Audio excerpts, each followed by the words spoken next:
शब्दों में मेरी आवाज सुन लो। बहुत हो चुका।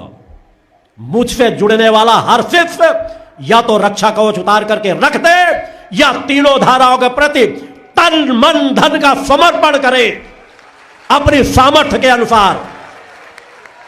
मुझे दिखावे के शिष्य नहीं चाहिए। मैं एक लक्ष्य की पूर्ति के लिए आया हूं जिसमें अंश मात्र भी अपना निज स्वार्थ नहीं रहे, अपना सर्वस्व समाज को समर्पित करके जाऊंगा।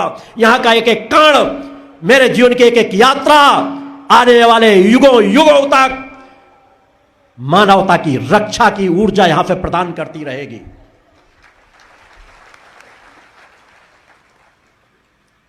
लोभी प्रवृत्ति का त्याग करो।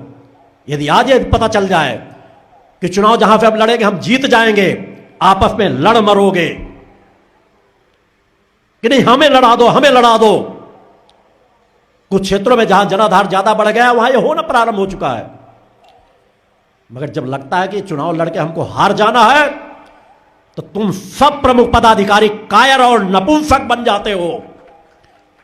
विचार करना कि अगर मेरी एक आवाज में अगर कहीं हो कि विधानसभा में चुनाव लड़ रहा है तो प्रमुख पदाधिकारी टूट पड़ने चाहिए, वैसे मेरे शिष्य होने चाहिए।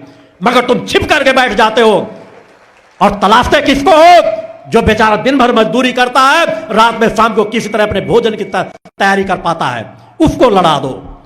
धिक्कार है तुम्हारे जीवन पर।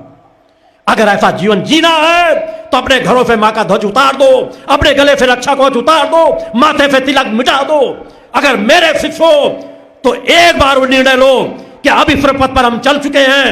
हम सबसे प्रमुख से प्रमुख जिम्मेदार जवाबदार जो उस क्षेत्र में सबसे अच्छा कार्य कर सके, सबसे ज्यादा जनाधार को बढ़ा सके, हमें उसे चुनाव लड़ाना है और उसे खुद आगे बढ़कर आना चाहिए। बहुत हो चुका। मैं जैसा जीवन जीता हूं वैसा समाज के बीच रहता हूं। मुझे इसकी परवाह नहीं कि समाज क्या कहेगा। मैंने तीनों धाराओं पर अपना जीवन समर्पित किया है।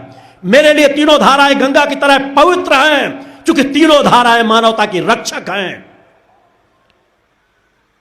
मगर तीनों धाराओं से तुम ना जुड़ के कहोगे हम गुरु जी से जुड़े हैं, मगर करेंगे अपने मन की तो रक्षा को उतार करके रख देना। धिक्कार है प्रमुख पदाधिकारियों की। कुछ क्षेत्रों से जो मुझे जानकारियां आती हैं, कायर हो, नपुंसक हो, तो अपने मां के दूध को लजा रहे हो। एक खुली प्रचंड यात्रा, पवित्र यात्रा, उस पवित्र यात्रा में अपना सर्वस्व नहीं झोंक पाते, उस यात्रा में चल नहीं पाते। धिक्कार होगा तुम्हारे। आगे आने वाली पीढ़ियां तुम्हें कभी माफ नहीं